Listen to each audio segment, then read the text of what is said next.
जगत भूषण की क्लास मानव की विवेकशीलता में आपका स्वागत है। आज हम मानव जीवन से संबंधित विषय मानव के प्रजनन और उसकी समस्या, उसका समाधान पर विचार करेंगे, चर्चा करेंगे।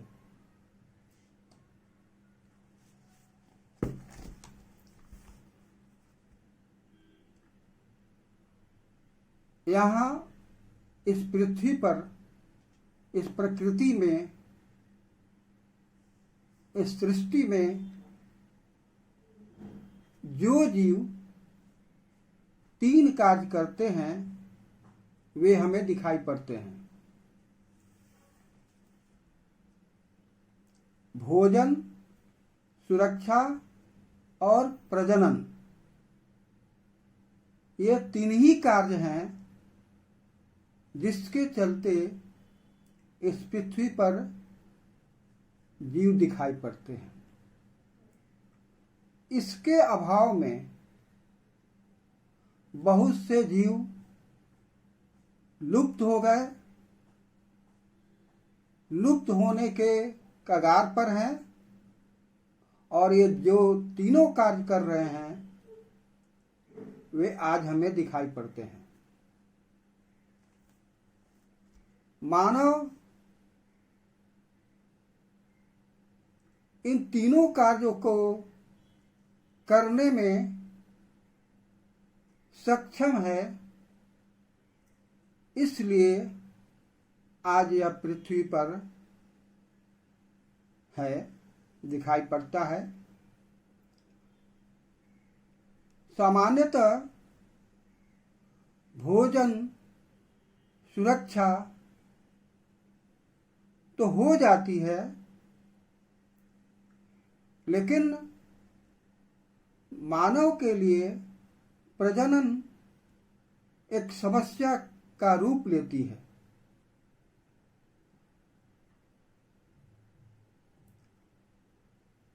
पशु केवल प्रजनन के लिए ही संभोग करते हैं, जबकि मानव के साथ ऐसा नहीं है। प्राकृतिक जीवन में नर के शरीर में शुक्राणु बनते हैं और मादा के शरीर में अंडाणु बनते हैं।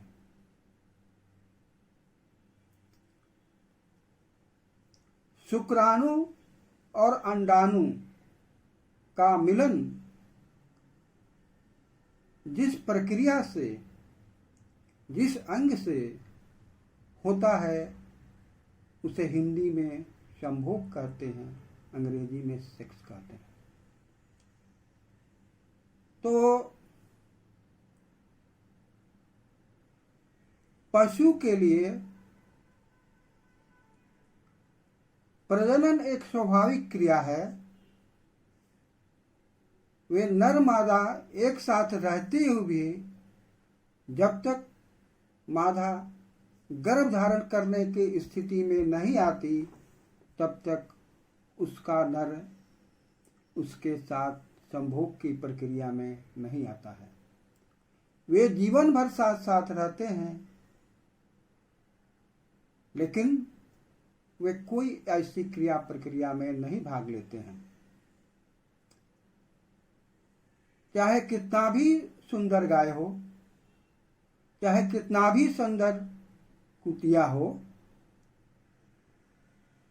कोई सांड जब तक गाय गर्भ धारण करने की स्थिति में नहीं आती तब तक वह संभोग नहीं करता। कुत्ता भी संभोग की प्रक्रिया में भाग नहीं लेता। यह प्रकृति द्वारा ऑटोमेटिक स्वचालित है। प्रकृति द्वारा स्वतः नियंत्रित है। यह सहज बुद्धि के प्राणी होने के चलते प्रकृति के साथ इनकी सहजता से प्राप्त होती है और इनके यहाँ, पशु के यहाँ, प्राणी के यहाँ कोई समस्या पैदा नहीं होती। लेकिन मानव विवेक बुद्धि के प्राणी होने के चलते प्रजनन इसकी समस्या हो जाती है। मानव का नर को पता ही नहीं चलता कि मादा कब गर्भधारण की स्थिति में है,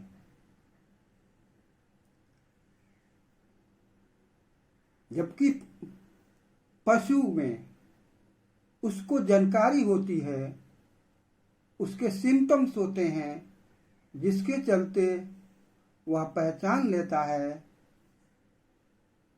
कि हम मादा जो गर्भ धारण करने की स्थिति में है। लेकिन मानव के साथ ऐसा नहीं है। मानव के साथ एक अन्य विशेषता भी जुड़ जाती है। वह संभोग की प्रक्रिया में आनंद की अनुभूति करता है और यह आनंद की अनुभूति सभी मानवों को मिले और मानव जीवन सुखमय और शांतिमय रहे, इसलिए पूरी पृथ्वी पर जहां जहां मानव बसा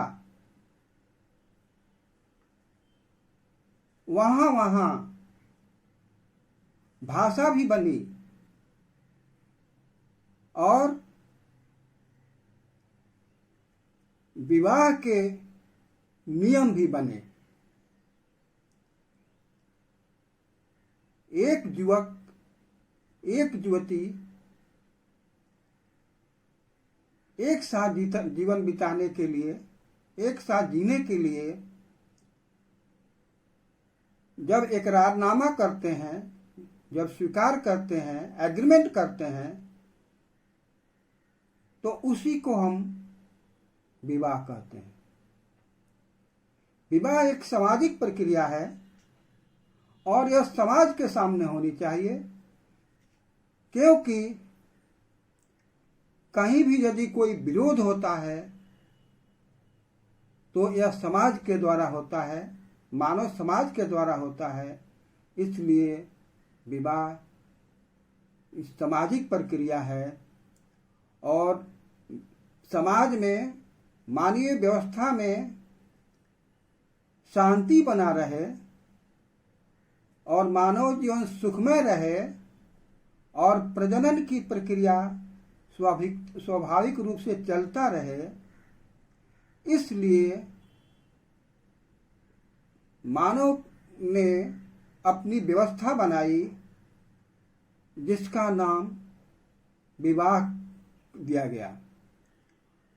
प्रजनन की समस्या को समाधान करने का और मानव जीवन को सुखमय बनाने का, शांतिमय जीवन जीने का यह बढ़िया प्रयोग है और बढ़िया सफल भी रहता है।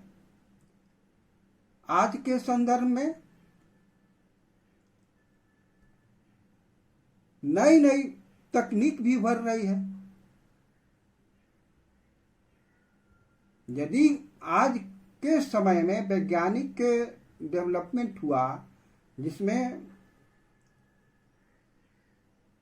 नर के शरीर से, मानव के नर के शरीर से शुक्राणु को निकाल करके परख नली में और स्त्री के अंडाणु को निकालकर परख नली में भ्रूण बनाया जाता है और उस भ्रूण को अन्य नारी के गर्भाशय में, अन्य औरत के गर्भाशय में डालकर बच्चे का जन्म होता है, शिशु का जन्म होता है।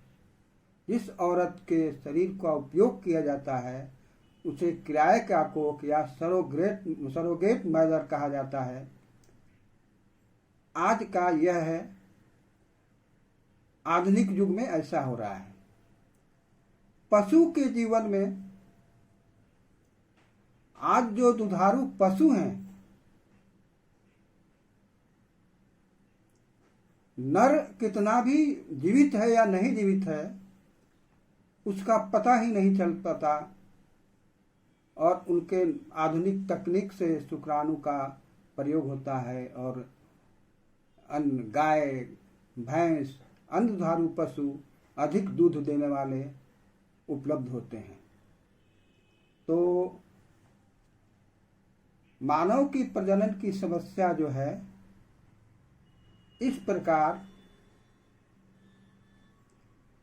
संतुलित किया जाता है जिससे मानव का वंश भी चलता रहे, मानव दिखाई भी पड़े पृथ्वी पर, और सुखमय जीवन रहे, शांतिमय जीवन रहे, समाज की प्रक्रिया स्वस्थ रहे, व्यवस्थित रहे। अब मैं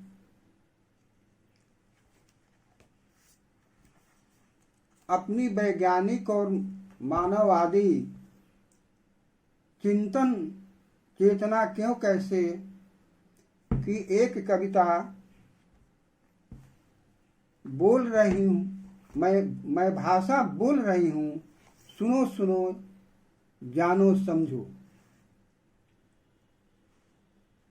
मैं भाषा हूँ, बोल रही हूँ, सुनो जानो समझो। मैं भाषा हूँ, आई एम लैंग्वेज। मानव मानव के बीच रहती हूँ, उनके बीच संबंध जोड़ती हूँ, अभिव्यक्ति का साधन हूँ, माध्यम हूँ। मूलतः मेरे दो रूप हैं, मौखिक और लिखित, बोलना और लिखना। मेरा जन्म इसी पृथ्वी पर मानो जहाँ जहाँ बसा रहा वहाँ वहाँ हुआ, फिर विकसित हुआ। आज इस पृथ्वी पर विश्व में 6000 से अधिक हूँ। भारत में भी मेरी संख्या बड़ी है। मेरा जन्म प्रकृति से नहीं हुआ है। मेरा जन्म मानव के मन में, मस्तिष्क में हुआ। मैं मानव के बीच रहती हूँ जब से मैं जीवित हूँ। मेरे बिना न मानव सोच विचार कर सकता है, न चिंतन कर सकता है, न कल्पना। जब मैं बोल चाल बातचीत में रहती हूँ तो जीवित रहती हूँ। मानव जब मुझे अपनी माँ की गोद से सीखता है, समझता है, तो वहाँ मैं मातृभाषा कहलाती हूँ। मातृभाषा में चिंतन मनन स्वाभाविक होती है। मातृभाषा में अभिव्यक्ति सहज स्वाभाविक होती है। मैं भाषा हूँ, बोल रही हूँ, सुनो जानो समझो। यह कविता यहीं समाप्त होती है। मानव की जागरूकता, मानव की क्रियाशीलता, मानव की विवेकशीलता, मानव की विवेक बुद्धि, मानव के तर्क करने की शक्ति, तथ्य खोजने की शक्ति, ये शक्तियाँ आज के मानव के लिए, मानव के जीवन के लिए ही आधारित है। मानव यदि अपने विवेक बुद्धि का सही दिशा में प्रयोग करता है, वैज्ञानिक और मानववादी चिंतन करता है, मानव के सुख सुख दुख की व्याख्या करता है, सुखमय जीवन बनाता है, तो मानव जीवन सुखी होता है और समृद्ध होता है।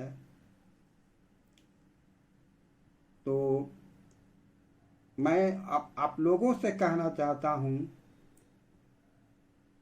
कि यह भाग, यह मानव की विवेकशीलता का भाग आपको कैसा लगा, इसे कमेंट करेंगे, लाइक करेंगे, शेयर करेंगे और सब्सक्राइब करेंगे। अंत में, समझे समस्या, खोजे समाधान, बढ़े स्वावलंबन, जगे स्वाभिमान। जय भारत, जय विश्व, जय मानव। धन्यवाद।